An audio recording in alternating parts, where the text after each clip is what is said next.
is their flag," Merk said. Azar read an ONI note. "Satellites tracked 2 fleets of fishing boats leaving port at 1400 and 1600 Zulu.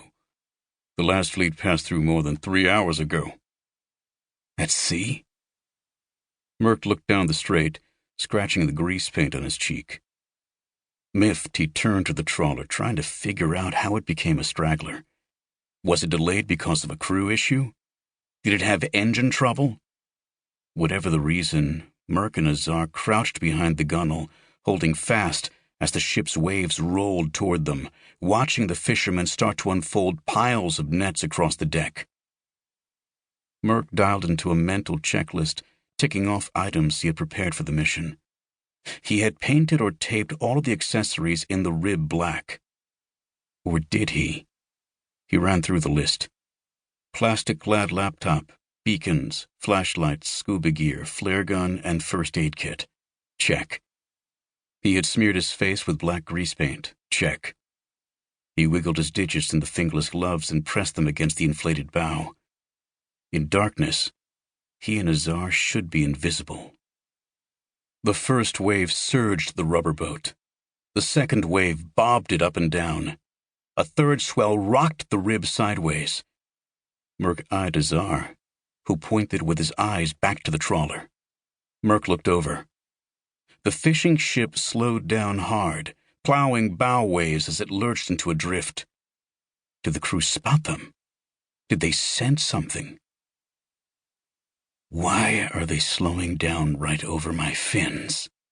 Merk clenched his hands into fists. "Did they pick up a stray acoustical signal?" Morgan Azar asked. "How could they? The laptop is closed." He tapped the device. "What about a fish finder?"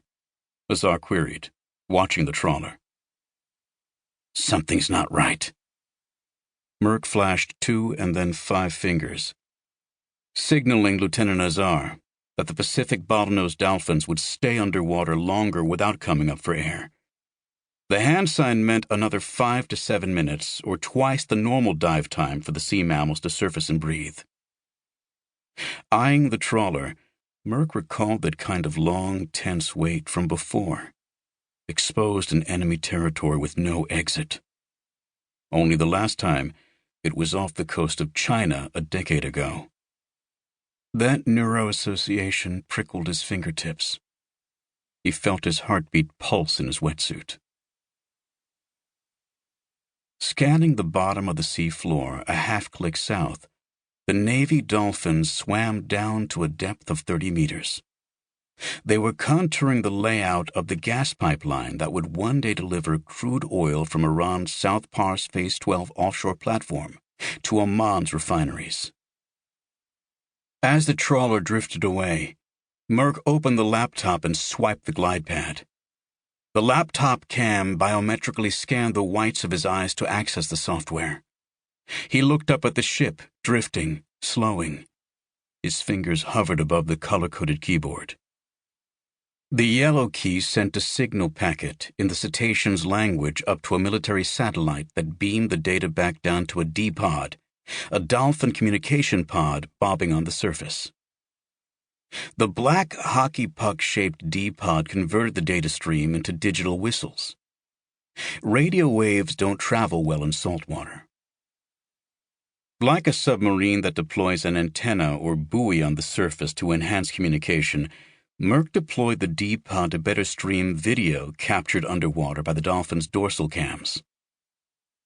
Merk watched the screen and hit a second blue key, commanding the dolphins to conduct a swim-by of the trawler and to breathe. Lieutenant Azar zoomed night vision binoculars on the trawler's waterline and saw it was fully laden. He signaled to Merk that the fishermen weren't heading to the Gulf of Oman to fish, not loaded with cargo, not at 1 knot. Something was up in the vessel, he agreed. But what? Another sign that the ship wasn't bound for the fishing shoals could be seen by the naked eye. A pair of telescopic boom cranes, rabbit ears, Azar called them, were folded upright, with not a single net attached to either hook. The signal mast swayed back and forth.